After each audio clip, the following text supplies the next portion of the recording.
नमस्कार, मी अक्षय पुन्हा एकदा तुम्हा सर्वांचं एडीएन बातमीपत्रात मनपूर्वक स्वागत करतोय। आज दिवसभरात घडलेल्या संपूर्ण घटनांचा आढावा आपल्याला घ्यायचाच आहे, परंतु त्या अगोदर नजर टाकूया आज दिवसभरात घडलेल्या काही महत्त्वाच्या आणि ठळक घडामोडींवरती। आयुक्त जी श्रीकांत यांच्या विरोधात विनोद पाटील यांची आक्रमक भूमिका, अतिक्रमण कारवाईग्रस्तांना मोबदला देण्याकडे दुर्लक्ष करत असल्याचा आरोप, पोलिसांकडून अटकेची कारवाई। तर बाजार सावंगी येथे राहत्या घरातून अनधिकृत खताचा साठा जप्त, भरारी पथकाची कारवाई, परवाना कायमचा रद्दसाठी शिफारस। आता बघूया सविस्तर बातम्या। छत्रपती संभाजीनगर शहरातील अतिक्रमण हटाव कारवाई विरोधात विनोद पाटील यांनी आक्रमक भूमिका घेत अतिक्रमण कारवाईग्रस्तांना मोबदला देण्याचे मुख्यमंत्र्यांचे आदेश असूनही महापालिका आयुक्त त्याकडे दुर्लक्ष करत असल्याचा आरोप त्यांनी केलाय।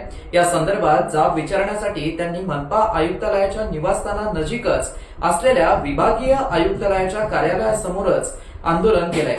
यावेळी पोलिसांनी त्यांच्यावरती अटकेची कारवाई सुद्धा केली आहे। छत्रपती संभाजीनगर शहरातील अतिक्रमण हटाव कारवाई विरोधात विनोद पाटील यांनी आक्रमक भूमिका घेत अतिक्रमण कारवाईग्रस्तांना मोबदला देण्याचे मुख्यमंत्र्यांचे आदेश असूनही महापालिका आयुक्त त्याकडे दुर्लक्ष करत असल्याचा आरोप त्यांनी केलाय। या संदर्भात जाब विचारण्यासाठी त्यांनी मनपा आयुक्तालयांच्या निवासस्थानासमोर जाब विचारणार असल्याचा इशारा दिला होता। त्यानंतर त्यांनी मनपा आयुक्तांच्या निवासस्थानानजीक असलेल्या विभागीय आयुक्त कार्यालयासमोर आंदोलन केलंय। आंदोलनामध्ये शहरातील अनेक नागरिक हातात फलक घेऊन सहभागी झाले होते, मात्र ऐनवेळी नागरिकांची संख्या वाढून गेली असल्याने आणि आंदोलनाची परवानगी घेतलेली नसल्याने यावेळी पोलिसांनी त्यांच्यावरती अटकेची कारवाई केली आहे। या पार्श्वभूमीवरती आयुक्तांच्या निवासस्थानाबाहेर कडेकोट पोलीस बंदोबस्त तैनात करण्यात आला आहे। हे बघा, खरं तर आंदोलन करण्याची गरज आम्हाला पडली का पडली? ज्यावेळेस कुठल्याही नोटीस न देता, प्रक्रिया पार न पडता तुम्ही आमचे घर पाडले, कुठलीही प्रक्रिया न पार पाडता तुम्ही आमच्या घरावर मार्किंग केली, तर आमच्या समोर हा प्रश्न आंदोलनाशिवाय राहिलेला नाही। सुप्रीम कोर्टाचे अनेक निर्णय आहे। माननीय महानगरपालिकेने उच्च न्यायालयामध्ये सांगितलं की आम्ही सुप्रीम कोर्टाचे निर्णय पाळू, परंतु अद्याप एकही निर्णय न पाळता तुम्ही कुठलाही पंचनामा न करता, नोटीस न देता आमचे घर पाडले। आता माझ्या बाजूला माझ्या माता भगिनी उभ्या, यांना घर नाहीये। ऐन पावसाळ्यामध्ये तुम्ही आमचे घर पाडले। तर मी महानगरपालिका आयुक्ताला एक प्रश्न विचारतो, असा कोणता कायदा आहे की ज्याच्यामध्ये घराला नोटीस न देता रस्ता रुंदीकरणासाठी तुम्ही घर पाडू शकता? याची माहिती आम्हाला द्यावी।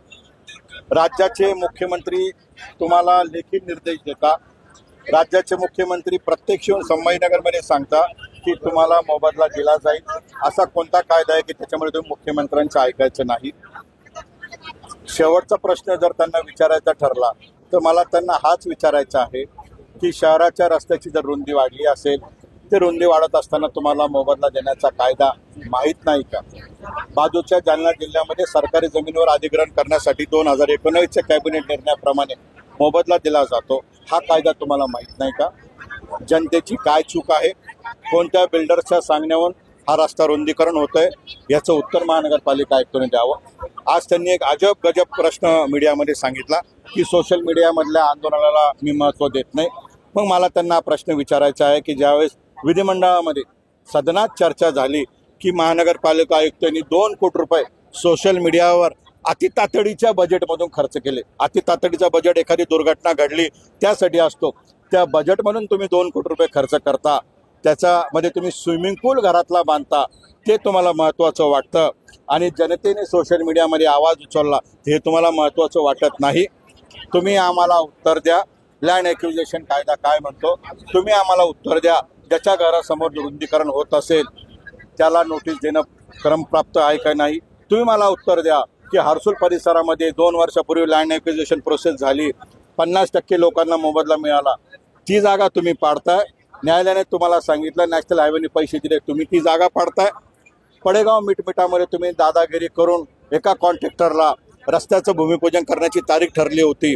त्याच्यामध्ये झाडं कापण्यासाठी अनेक मान्यता प्रलंबित आहे मंत्रालयामध्ये, तरी तुम्ही घाईघाईत भूमिपूजनासाठी तुम्ही रस्ता पाडला. तुम्ही रस्ता किती तारखेला पाडला, तुम्ही नोटीस किती तारखेला देताय, तुमच्यावर का कंटेम्प्ट ऑफ कोर्ट करण्यात येऊ नये? अजूनही वेळ गेलेला नाही. कायद्याला आम्ही मानणारे आहोत. आम्ही शांत पद्धतीने कायद्याच्या चौकटीत तुम्हाला म्हणतो, जे घरं तुम्ही पाडले त्याचे पंचनामा करा, जे घरं तुम्ही पाडले त्याचे मोबदल्यावर चर्चा करा. मोबदला आम्हाला हवाय. जे घरं तुम्ही भविष्यात पाडणार आहात, मार्किंग करत आहात, तुम्ही नोटीस तुम्ही त्यांना द्या. मार्किंग करण्यापूर्वी तुम्ही शासनाने कायद्याने ठरवून दिल्याप्रमाणे मुआवजा द्या, मोबदला द्या. आम्ही विकासाच्या आड येणार नाही. तुम्ही माहिती सर्वांना देताय की विकास कोई विरोध हो रहा है. अगर घर जर तुटत असेल तर तो विकास मान्य आहे का? घर जर तुटत असेल, तुम्ही मोबदला नसाल देणार तर तो विकास तुम्हाला मान्य आहे का? शहरामध्ये दुजाभाव पद्धतीने, दादागिरी पद्धतीने दडपशाहीने कारवाई सुरू आहे. या दडपशाहीला आम्ही जुमानत नाही. कायद्याच्या चौकटीत आम्ही याला उत्तर देऊ. आणि मी माननीय मुख्यमंत्री महोदयाला एक कळकळीची विनंती करतो, कृपया या महापालिका आयुक्तांची बदली आपण करू नका. ज्यांनी माझं घर तोडलं, ज्यांनी माझ्या आईला रडवलं, यांच्या डोळ्यातल्या एक एक थेंबाचा बदला कायद्याने आम्ही जोपर्यंत घेणार नाही, आम्हाला मोबदला मिळणार नाही. कृपया मुख्यमंत्री महोदय यांची बदली करू नका. आम्हाला न्याय द्या. आम्ही न्याय घेतल्याशिवाय थांबणार नाही. तुम्ही निर्देश देताय, तुम्ही घोषणा करताय आणि महापालिका आयुक्त तुमच्या घोषणेकडे जुमानत नाही. हे कोणाचं ऐकता? याच्यावर देखील सखोल चर्चा झाली पाहिजे. आणि आम्ही शहरामध्ये आज पहिला दिवस आहे. आम्ही मदत संकलन केंद्र उभा केलंय. या संकलनाद्वारे आम्ही रोज एक माहिती घेणार आहोत. खुलताबाद तालुक्यातील बाजार सावंगी येथे कृषी विभागाच्या भरारी पथकाने शेतकऱ्यांना जादा दराने युरिया विक्री करणाऱ्याच्या विक्रेत्यावरती कारवाई करत त्याच्या राहत्या घरातून अनधिकृतपणे युरिया खताचा साठा जप्त केलाय. सदर कारवाईनंतर विक्रेत्याचा परवाना कायमचा रद्द करण्यासाठी प्रस्ताव पाठवण्यात आला असल्याची माहिती समोर येत आहे. खुलताबाद तालुक्यातील बाजार सावंगी येथे दक्ष शेतकऱ्यांच्या प्राप्त तक्रारीच्या अनुषंगाने कृषी विभागाच्या भरारी पथकाने राहत्या घरातून अनधिकृतपणे युरिया खताचा साठा जप्त करून 350 ते 450 रुपये दराने विक्री करणाऱ्या विक्रेत्याविरोधात कारवाई केली आहे. या कारवाईत रोहित कृषी सेवा केंद्र, कन्नर रोड, बाजार सावंगी प्रोप्रायटर शेषराव कारभारी काटकर यांचा परवाना कायमस्वरूपी निलंबित करण्याची शिफारस करण्यात आली आहे. विभागीय कृषी सहसंचालक प्रकाश देशमुख यांच्या मार्गदर्शनाखाली सदर कारवाई करण्यात आली आहे. पथकात कृषी विकास अधिकारी जिल्हा परिषद प्रकाश पाटील, जिल्हा गुणवत्ता नियंत्रक निरीक्षक हरिभाऊ कातोरे, कृषी अधिकारी गुणनियंत्रक काकासाहेब इंगळे यांचा समावेश होता. तर भरारी तपासणीमध्ये अनियमितता आढळल्या असून यामध्ये अनधिकृत पद्धतीने घरगुती ठिकाणी खताचा साठा करणं, 350 ते 450 रुपये जादा दराने विक्री करणं, साठा रजिस्टरमध्ये तफावत आढळून आली आहे. प्रत्यक्ष गोदामात युरियाचा साठा असूनही EPOA वरती 0 दाखवणं व लपवाछपवी करणं अशा अनेक बाबी या कारवाईत आढळून आल्या आहेत. या प्रकारामुळे शेतकऱ्यांची फसवणूक होऊन त्यांना जादा दराने युरिया घ्यावा लागत होता. कृषी विभागाने कठोर कारवाई करून सदर परवाना कायमस्वरूपी रद्द करण्याची शिफारस करण्यात आली आहे. दिनांक 29 ऑगस्ट हा दिवस राष्ट्रीय क्रीडा दिन म्हणून साजरा केला जातो. या निमित्ताने विद्यार्थ्यांसाठी 1 तास खेळासाठी हा उपक्रम जिल्ह्यातील सर्व शाळांमध्ये घेतला जाणार आहे. यात विद्यार्थ्यांनी सहभागी व्हावं असं आवाहन छत्रपती संभाजीनगर जिल्ह्याचे जिल्हाधिकारी दिलीप स्वामी यांनी केलं आहे. नमस्कार, मी दिलीप स्वामी, जिल्हाधिकारी छत्रपती संभाजीनगर बोलतोय. आपल्या जिल्ह्यामध्ये शिक्षण विभागाच्या माध्यमातून विद्यार्थ्यांच्या सर्वांगीण विकासासाठी आपण दशसूत्री कार्यक्रम राबवतो आहोत.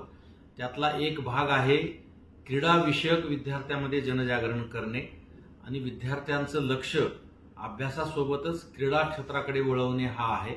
आणि त्यानिमित्तानं आपण 29 ऑगस्ट पासून 3 दिवस शाळेमध्ये क्रीडा दिन हा उपक्रम साजरा करण्याचं निश्चित केलेलं आहे. यामध्ये विद्यार्थ्यांना खेळाचे महत्त्व समजून सांगणे, त्याचबरोबर 1 तास खेळासाठी हा त्याच्यातला सब उपक्रम त्याच्यामध्ये आम्ही राबवणार आहोत. आणि जे बैठे खेळ विद्यार्थी खेळत आहेत किंवा मोबाईल आणि संगणक ह्याच्यामध्ये व्यस्त आहेत, त्यांना त्याच्यापासून दूर करून मैदानी खेळाकडे त्यांचं आकर्षण वाढवण्यासाठी हा कार्यक्रम आम्ही घेतो आहोत. पूर्ण जिल्हाभरामधल्या संपूर्ण शाळेमध्ये 29, 30 आणि 31 किंवा ते 1 आणि 2 या तारखेला क्रीडा दिन कार्यक्रमाचं आयोजन केलेलं आहे. माझी समस्त पालकांना विनंती असणार आहे की आपण या कार्यक्रमाला सहकार्य करा, किंबहुना या कार्यक्रमामध्ये सहभागी व्हा आणि आपल्या जिल्ह्यातील विद्यार्थ्यांच्या मनामध्ये क्रीडाविषयक आपुलकी निर्माण करून त्यांना मैदानाकडे वळवा ही विनंती मी आपणा सर्वांना करतोय. धन्यवाद. सिडको बस स्थानक येथे बसमध्ये चढताना मोबाईल पाकिट चोरणाऱ्याला नागरिकांनी पकडून पोलीस चौकीमध्ये नेलं. सिडको एमआयडीसी पोलीस स्टेशन कार्यरत पोलीस अंमलदार चौकीमध्ये हजर नसल्याने जवळपास तासभर नागरिकांनी त्या चोराला पकडून ठेवावं लागलं. त्यानंतर ड्युटी अंमलदार आले. त्यानंतर डायल 112 गाडी आली आणि त्यांनी पकडलेल्या आरोपीला एमआयडीसी पोलीस स्टेशन मध्ये नेण्यासाठी कारवाई करण्यासाठी त्याला ताब्यात घेण्यात आलं. सिडको बस स्थानक येथे बसमध्ये चढताना मोबाईल पाकिट चोरणाऱ्याला नागरिकांनी पकडून पोलीस चौकीमध्ये नेलं. त्यावेळी तेथे पोलीस हजर नव्हते. तर चोरीच्या मोबाईल व्यतिरिक्त चोरट्याकडे अजूनही एक मोबाईल होता. त्यावरून त्याने कॉल करून उद्धट वागणूक सुरू केली. त्यानंतर तासाभराने पोलीस आल्यावर त्याने पोलीस अंमलदार यांच्याशी अरेरावी व शिवीगाळ केली. त्याच्या जवळच्या मोबाईलवरून तो पोलीस चौकीतून फोनाफोनी करत असताना दिसून आला. मोबाईल तो त्याच्या जवळच देत नव्हता आणि तो चोरटा रिक्षा चालवत असल्याची माहिती मिळत असून रिक्षा चालवणं सोडून तो गर्दीमध्ये प्लॅटफॉर्म गर्दीमध्ये घुसून मोबाईल चोऱ्या करत असल्याचं आढळून आलं. पुढील कारवाईसाठी पोलीस स्टेशन एमआयडीसी येथे त्याला देण्यात आलं असून त्याच्या विरोधात कारवाई करण्यात येत आहे. रिक्षा पण घेऊन जा बरं का त्याची रिक्षा पण घेऊन जा. रिक्षा चालवा रिक्षा त्याची रिक्षा कुठे आहे? रिक्षा पण घेऊन जा त्याची.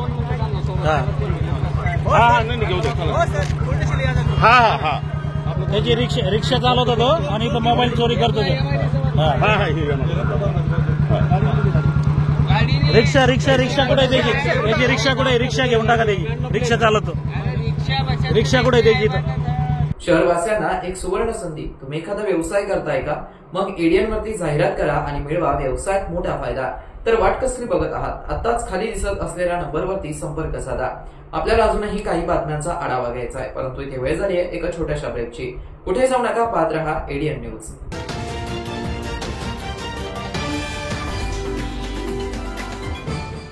आपल्या सर्वांनाच आतुरता होती बाप्पाच्या आगमनाची. घरगुती गणेशोत्सव साजरा करणाऱ्या प्रत्येक गणेश भक्तासाठी याही वर्षी आम्ही घेऊन आलो आहोत एक विशेष कार्यक्रम, माझा एडीएन गणेशा. या देखावा स्पर्धेत आपण आपल्या घरातील गणपतीच्या देखाव्यामध्ये इको फ्रेंडली गणपती यासारखे विषय मांडू शकतात. या सजावटीचे व्हिडिओ व्हॉट्सअप करा. या व्हिडिओचा कालावधी किमान 1 मिनिटाचा असावा. सहभागी गणेश भक्तांचे निवडक व्हिडिओ एडीएनवर प्रसारित करण्यात येतील. यातील काही निवडक विजेत्यांना आकर्षक बक्षिसेही देण्यात येतील. तर वाट कसली बघताय? त्वरित आपला मोबाईल उचला आणि आडव्या मोबाईलमध्ये आपल्या बाप्पाच्या सजावटीचा व्हिडिओ करून खाली दिलेल्या नंबरवर व्हॉट्सअप करा.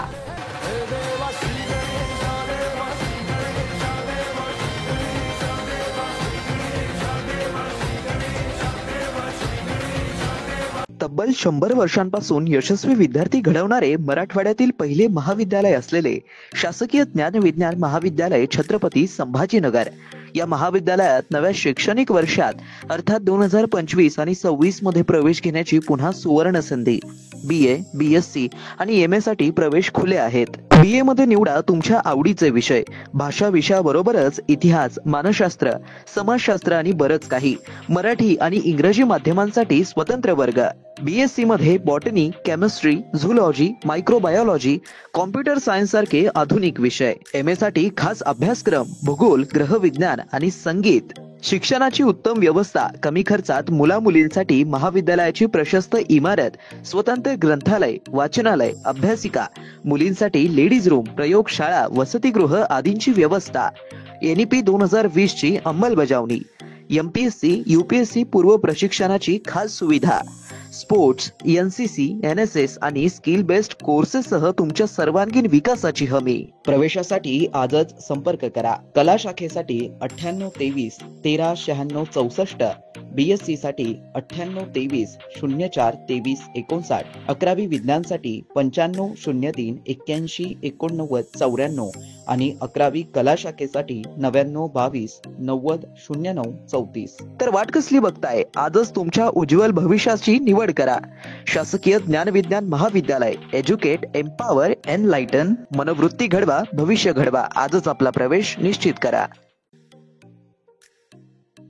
10वी 12वी झाली, आता पुढे काय? शहराच्या मध्यवर्ती ठिकाणी असलेल्या महाविद्यालयाच्या शोधात आहात तर सर्व विद्यार्थ्यांसाठी एज्युकेशनचा मास्टर स्ट्रोक विवेकानंद शिक्षण संस्था संचालित विवेकानंद कला सरदार दलीप सिंग वाणिज्य व विज्ञान महाविद्यालय समर्थनगर छत्रपती संभाजीनगर NAP राष्ट्रीय शैक्षणिक धोरणानुसार BA, BCom, BSc, BBA 2025 व 26 साठी प्रवेश प्रक्रिया व नोंदणी सुरू झाली आहे। यशवंतराव चव्हाण महाराष्ट्र मुक्त विद्यापीठ नाशिक व इंदिरा गांधी मुक्त विद्यापीठ दिल्ली हे अभ्यास केंद्र उपलब्ध आहेच, परंतु आपल्या शहराच्या मध्यवर्ती ठिकाणी प्रशस्त इमारत, 3ही विद्याशाखा, 16 विषयामध्ये PGचे अभ्यासक्रम, शिवाय 11 विषयात PhD रिसर्च सेंटर, गुणवत्तापूर्ण व दर्जेदार शिक्षण, 50 वर्षांची उज्ज्वल परंपरा, सुसज्ज ग्रंथालय, ओपॅक, लिस्ट आणि रिमोट ऍक्सेसची सुविधा, आधुनिक विज्ञान प्रयोगशाळा, सुसज्ज क्रीडा विभाग, राष्ट्रपतींच्या हस्ते गौरवप्राप्त विद्यार्थ्यांचा महाविद्यालयात सहभाग, दिव्यांगांसाठी स्पेशल कॉम्प्युटर लॅब, व्यक्तिमत्व विकासासाठी NCC आणि NSS, स्पर्धा परीक्षेसंदर्भात मार्गदर्शन, शासनाच्या सर्व शिष्यवृत्ती योजना उपलब्ध, शिवाय स्वाधार योजनेच्या विद्यार्थ्यांना परिपूर्ण लाभ। प्रवेशासाठी संपर्क 0240 23 65 845, 0240 23 65 844, 0240 23 65 813, कार्यालयीन संपर्क 0240 23 65 801। आजच आपला प्रवेश निश्चित करा आणि द्या आपल्या करिअरला बूस्टअप। अनेकांच्या मनात स्वप्न असते की देशाची सेवा करायची, परंतु काही लोकच योग्य प्रशिक्षण घेऊन ते वास्तवात पूर्ण करतात। वास्तविक सैनिक बनणे सोपं काम नाही, कारण प्रशिक्षणाच्या मैदानापासून ते युद्धाच्या रणांगणापर्यंत प्रत्येक क्षण संघर्षमय असतो। फक्त जो इमानदार, समजूतदार असेल आणि ज्याची इच्छाशक्ती प्रबळ असेल असाच व्यक्ती या क्षेत्रात टिकू शकतो। प्रत्येक वर्षी अनेक परीक्षार्थ्यांना यश प्राप्त होते, ते फक्त आणि फक्त गरुडचे बघ्याडणे। पंख आम्ही देतो, उंच भरारी तुम्ही घ्या।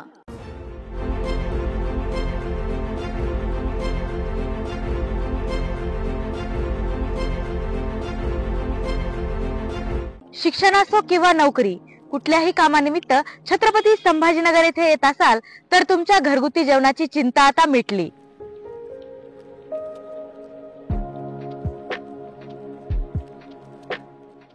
माझं नाव विलास साबळे, मी राहणारा तसा जालन्याचा। मी छत्रपती संभाजीनगर मध्ये 5 ते 6 वर्षापासून MPSC ची तयारी करतो आणि जेव्हापासून इथे आलेलो तेव्हापासून मी रुचिरा स्वयंपाकघरामध्ये जेवण करतो। घराच्या जेवणाची मला थोडी पण आठवण येत नाही, कारण रुचिरा स्वयंपाकघराचं जेवण हे घरच्या जेवणासारखं आहे आणि इथल्या जेवणामध्ये टेस्ट आहे त्याच्यामध्ये सांगायचं झालं तर खूप सगळ्या गोष्टी आहेत की त्या टेस्टी आहेत आणि इथल्या जेवणाचा माझ्या बॉडीवरती कसलाही दुष्परिणाम झाला नाही। आणि सेकंड थिंग म्हणजे इथे हायजीन आणि फूड टेस्ट खूप छान प्रकारचे आहे। तकरीबन 15 साल से आता हूँ। जब भी वेजिटेरियन खाना दिल बोला तो यहाँ आके खाता हूँ, क्योंकि यहाँ का टेस्ट और क्वालिटी बहुत अच्छी है और ये लोग जो सामान इस्तेमाल करते हैं पकाने के लिए एकदम क्वालिटी वाला सामान रहता है और यहाँ पे साफ सफाई भी काफ़ी रहती है और टेस्ट भी अच्छा रहता है। और स्पेशली मैं तो बोलूँगा यहाँ का जो जवारी की रोटी और बेसन जो क्या बोलते पिठला भाकरी एंड दैट थिंग बैगन का भरता जो रहता है वो काफ़ी टेस्टी है। और दूसरा जो है ये आलू पराठा, मेथी paratha, puran poli, they are good in taste, very fine and I am satisfied with. घरगुती जेवणाच्या चवीसाठी एकदा अवश्य भेट द्या रुचिरा स्वयंपाकघर येथे। मस्त मास्क पहना रे तूने। Thank you sir. वो जान बचाने के लिए पहनना पड़ता है ना सर। रेडीमेड है या टेलर मेड है? ऑनलाइन ऑर्डर किया है सर। एक और है ना सर? देना। बहुत मस्त लगे आपको। ये ना सर। सर ना भाई, जान बचाने के लिए बाइक चलाते वक्त सिर्फ खोपड़े पे मास्क पहनेगा तो खोपड़े को कौन बचाएगा? समझ गया सर। हेलमेट ऑनलाइन ऑर्डर कर, वरना हमेशा के लिए ऑफलाइन हो सकता है। Okay sir. ये ले। चल हम ये भी ऑनलाइन भर दे। हेलमेट पहने, ट्रैफिक नियमों का पालन करें, जिंदगी के सफर को सुरक्षित रखें।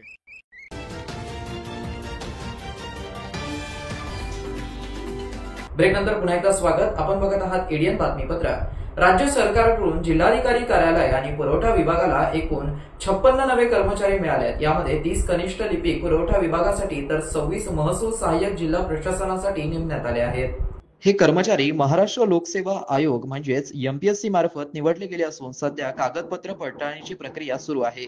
पुरवठा विभागातील 30 लिपिकांची पडताळणी पूर्ण झाली असून जिल्हा प्रशासनातील 26 महसूल सहाय्यकांची पडताळणी आज पूर्ण झाली आहे. त्यानंतर लवकरच त्यांना रुजू करण्यात येणार असल्याची माहिती जिल्हाधिकारी कार्यालयातून देण्यात आली आहे. जिल्हाधिकारी कार्यालयाअंतर्गत जिल्हाभरात शेकडो पदे दीर्घकालापासून रिक्त होती. त्यामुळे कार्यरत कर्मचाऱ्यांवरती मोठ्या कामाचा ताण पडला होता. काहींना तर एकाच वेळी 2 टेबल सांभाळण्याची वेळ आली होती. अशा परिस्थितीत मिळालेली ही नवीन भरती जिल्हा प्रशासनासाठी दिलासा देणारी ठरणार आहे.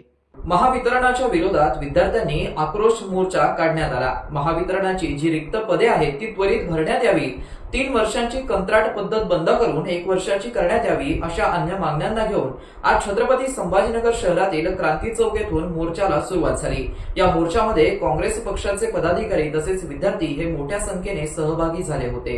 आम्ही या ठिकाणी शेकडोच्या संख्येने जमलेलो आहोत. याचं मुख्य कारण असं आहे की ITI पॉलिटेक्निक आणि इंजिनिअरिंगच्या बेसिसवरती ज्या काही MSCB, महाट्रान्सको, जेनको, डिस्कॉम मध्ये रिक्त पदे आहेत ते दरवर्षी भरले पाहिजेत. नियमितपणे जसे रिक्त होतील तसे भरले पाहिजेत. त्यानंतरची मागणी आहे की कंत्राटी पद्धती 3 वर्षावरून कमीत कमी 1 वर्षापर्यंत केली पाहिजे.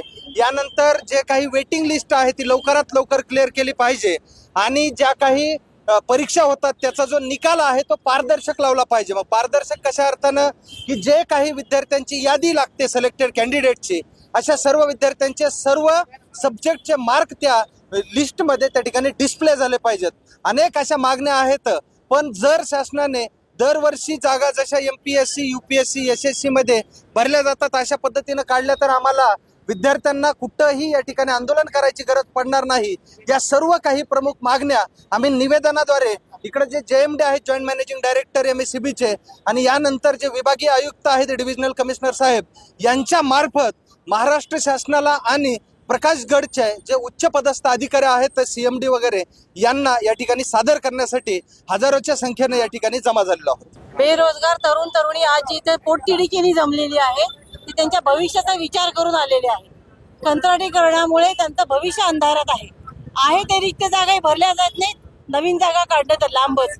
या सरकारकडे आम्ही दररोज पेट्रोल खर्च विकत घेतो, आम्ही GST भरतो, तो जो लाखो करोडो रुपये रोज जमा होतात ते कुठे जातात? तर कॉर्पोरेटची सगळे फंड माफ करण्यामध्ये जातात, त्यांची कर्ज माफ करण्यामध्ये. ती नोकऱ्यांसाठी का राखली जात नाहीत? या मुलांचं भवितव्य अंधारात ठेवून हे नवीन वेठबिगार सरकार निर्माण करू इच्छित आहे. याच्या विरोधात आम्ही आहोत. हे सगळं बंद झालं पाहिजे. या मुलांचं भवितव्य सुरक्षित झालं पाहिजे. त्यांना आश्वासन मिळालं पाहिजे. रोजगाराचं, सुखी समाधानी जीवनाचं आश्वासन त्यांना मिळणं त्यांचा हक्क आहे, संविधानाचा हक्क आहे.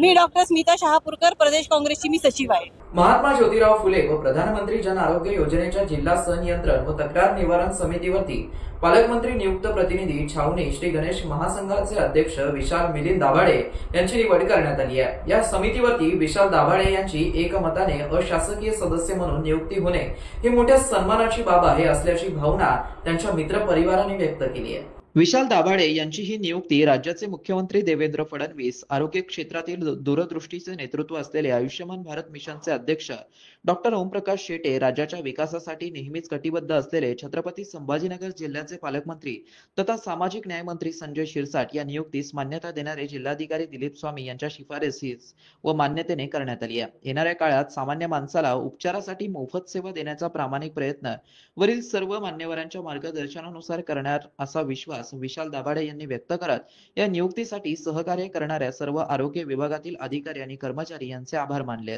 शेवटी पुन्हा एकदा नजर टाकूया आज दिवसभरात घडलेल्या काही महत्त्वाच्या आणि ठळक घडामोडींवरती. आयुक्त जी श्रीकांत यांच्या विरोधात विनोद पाटील यांची आक्रमक भूमिका, अतिक्रमण कारवाईग्रस्तांना मोबदला देण्याकडे दुर्लक्ष करत असल्याचा आरोप, पोलिसांकडून अटकेची कारवाई. तर बाजार सावंगी येथे राहत्या घरातून अनधिकृत खताचा साठा जप्त, भरारी पथकाची कारवाई, परवाना कायमचा रद्दसाठी शिफारस. आणि याबरोबरच हे बातमीपत्र इथे संपलं. पुन्हा भेटूया पुढील बातमीपत्रात. तोपर्यंत पाहत रहा आपल्या हक्काचं बातमीपत्र ADN न्यूज.